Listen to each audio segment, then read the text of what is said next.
Today we will be reviewing significant figures, introducing scientific notation, how to use the calculator, and how to solve problems. So let's do a quick review of sig figs. There are 3 patterns that we need to be aware of. Any number 1 through 9 is considered a significant digit or a significant figure. We have 524. Each of these represents a number 1 through 9. We go 1, 2, 3. There are 3 sig figs. 1,946, 1, 2, 3, 4, 4 sig figs. If all the numbers are the same, 111, each of them is a digit between 1 and 9. So we'd say 1, 2, 3, 3 sig figs. The issue comes in when you have the number 0. 0 is always significant if it's sandwiched. So think about making a sandwich. You have bread slices on each end and something in the middle. That something in the middle is the 0. So I have 105. This is my one piece of bread. My 5 is the other piece of bread. I have 0 in the middle. It is sandwiched. I have 3 sig figs. If I was to give you 1,005, this would have 4 significant digits. Bread on the end, bread on the end. I have zeros in the middle, peanut butter and jelly. They're squished, so 1, 2, 3, 4, 4 sig figs. If I look at 150, that 0 is not sandwiched, it's on the outside. So I can only count the 1 and the 5 for 2 significant figures. This really means that it's approximately 150. So how could I tell the reader that it's exactly 150? Well, what I would have to do is I would have to add a decimal to the end, and that period there, or that decimal, means exactly 150. I like numbers with decimals. The more decimals, the more answers you can give me with decimals, the better it is. Because if a decimal is present, we follow this last pattern. We find the first number, 1 through 9, and we count it and everything after it. So let's go back to this 150. The 0 here is not sandwiched between 2 digits, but it does have a decimal. So I have my present. I go find my first number, 1 through 9. There's my first digit, or my first number in the problem. I count it and everything after it, so I have 3 sig figs. If I look at this example here, I have a decimal. I find the first digit, which is 3. I count it and everything after it, so this has 3 as well. Now, it is going to be very important that we can work with scientific notation, but before I move on, I'm giving this practice handout here. So it's just practicing if non-zeros, digits that aren't 0, always count. Captive zeros, which means the sandwich rule. If it's found within, between 2 numbers, it counts. If it's not sandwiched, they don't count. We have a decimal present. We find the first digit, we count it and everything after it. We have a decimal. We find the first digit or the first number, we count it and everything after it. Here I have a decimal. I have to find the first number, 1 through 9, which is here. I can start with a 5. I count it and everything after it. I have a decimal. I find the first number. I count it and everything after it. And then down here, they're just all kind of thrown together, and see if you can follow the correct pattern. Now, let's move on to scientific notation. We know that scientific notation helps us make our numbers more manageable.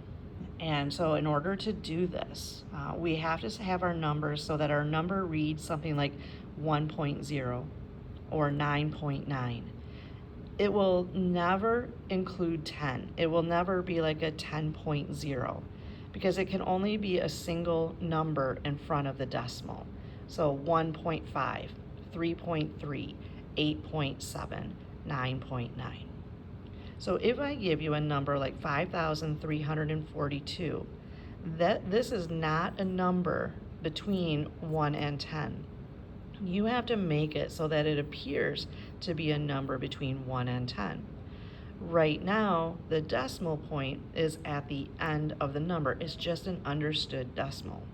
What we're going to do is we're going to move the decimal after the first digit, or the first number 1 through 9, and my first number in this is 5. So I'm going to take that decimal and I am going to move it so that it follows the 5. Now I have a number that is between 1 and 10, 5.342. Then I have to attach times 10 to the end of the number. We're working with powers of 10. We learned that 10 to the 1 is 10, 10 to the 2 is 100, 10 to the 3 is 1,000. So basically I have to ask myself, 5.342 times what power of 10 is going to get me back to the original number? So in order to do this, you're going to count the number of places the decimal would have to move in order to return to its original location. So my decimal would have to move to the right to get back to the original location. And that means it has to move 3 places to the right. And when we move on a number line, when we move to the right, our number is always positive. So my final answer would be 5.342 times 10 to the third, or 5.342 times 1,000. If I plug that into my calculator, that would get me back to 5,342. Another little helpful hint, if my original number is greater than 1, then my exponent will always be positive. Here is an example where the number is smaller than 1. My decimal is over here. I have to move the decimal so it's after the first significant digit, or the sig fig, which is my 4. So I move my decimal to be 4.92. This number is between 1 and 10. I then have to attach the times 10 to the end of the number. And now I have to count the number of places and to return that decimal to its original location. So this is the original number. And if I move my decimal here, I have to go 1, 2, 3, 4. Okay? I'm going 1, 2, 3, 4 to get that decimal back here. And I had to move it 4 places, but in this time I'm moving it to the left, and whenever we go to the left, it's a negative exponent. So it's 4.92 times 10 to the negative 4th.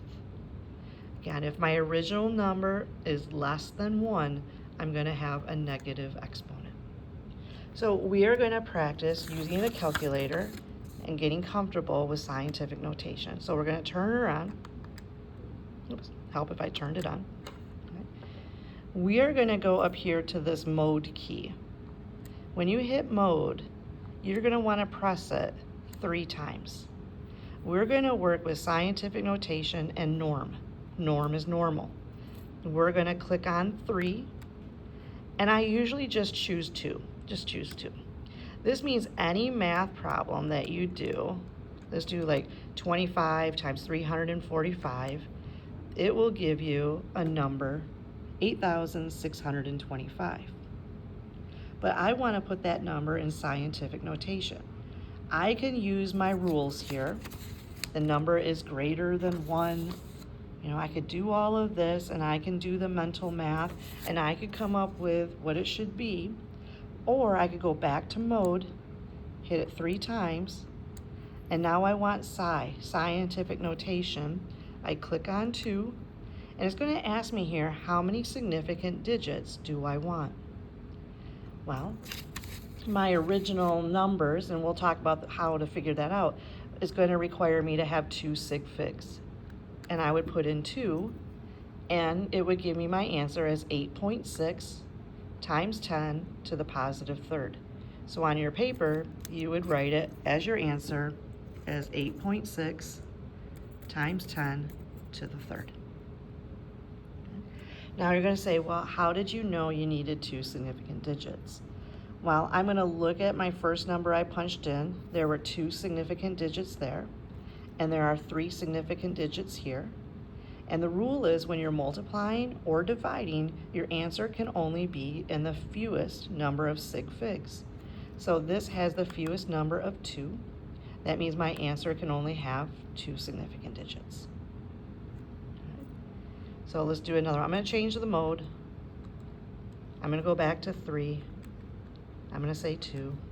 Okay, so that gets me out of scientific notation and back into something called standard notation. So let's look at a practice problem here of 3, 5, 6, 4 divided by 1.95. Just random numbers. How many significant digits do I have here? I have 4. Here I have 3. My answer should be in 3 significant digits. So hit equals, but it doesn't give me my answer in 3 significant digits. I have 1, 2, 3, 4, 5, 6, 7, 8, 9, 10. It's way too many digits. So what I would do is I would change it to mode, hit it 3 times, find psi, click on 2. I need 3 significant digits, so I press 3, and there it is, 1.83 times 10 to the third. And that is the answer that I would record for my problem. So now the question is how do you take numbers and put them into the calculator? Right? So I'm going to leave my mode in scientific notation. I'm just going to clear out my calculator. It's still in scientific notation. My answer will come in scientific notation. What I want to do here is I realize that I have 2 sig figs and I have 2 sig figs. When we're working with exponential numbers, we do not pay attention to this stuff over here when we determine our answers, number of sig figs. So I need 2 sig figs. Let's plug it in. I have 1.1 times 10 to the third. To do this, you're going to click 1.1, and the easiest way to do the times 10 is to use the EXP button. You're going to see the E come on the screen, and then you put in your exponent of 3. Boom. And we're multiplying here, so I hit times. And then my next is 2.5 times 10 to the 9th. So I do 2.5 EXP 9, and then I hit equals. And it gives me my answer in scientific notation. But how many significant digits do I see? Well, here I have 2.75, that's 3, and I know that I can only have 2, so you can either do the mental math, or you can go back into mode, hit it 3 times, go to psi. I need 2 sig figs, so 2 sig figs, and it gives me my answer in 2 significant digits. And I would record on my paper 2.8 times 10 to the 12th. Then I would pay attention to my units. Meters times meters, and meters times meters is meters squared. We can do the same for division. Now there is an issue with my top number. It's not in correct scientific notation because my number is 16 point. That in order to be on proper scientific notation, it's got to be between 1 and 10, but not including 10. But we can still solve the problem. Let's just plug it in. So let's type in 16.32 EXP 10. That's what I have in the numerator. I'm going to divide it by 5.1 EXP, and it's the 5th power, and I hit equals. All right, so here's my answer on my calculator. It says 3.2 times 10 to the 5th. But how many significant digits do I have to have? 1, 2, 3, 4. 1, 2. So my answer has to be in the fewest number of sig figs, which is 2. Do I have 2 significant digits here? I do. So I'm going to record 3.2 times 10 to the 5th. Oops. And then I want to pay attention to my units. Meters squared divided by meters. Meters squared is the same thing as meter times meter. So 1 meter from top and bottom are going to cancel, and that gives me meters. Now, when you go to try number 4, this says grams divided by grams per milliliter. My apologies there. Remember, mathematically, you learn that we change the division sign to multiplication, and that means you have to flip your fraction. So it's going to become, it is going to become milliliters divided by grams. What will happen between those grams? They will cancel, so my answer has to be in milliliters. So we'll continue practicing with this. I would like for you to take some time, use your calculator.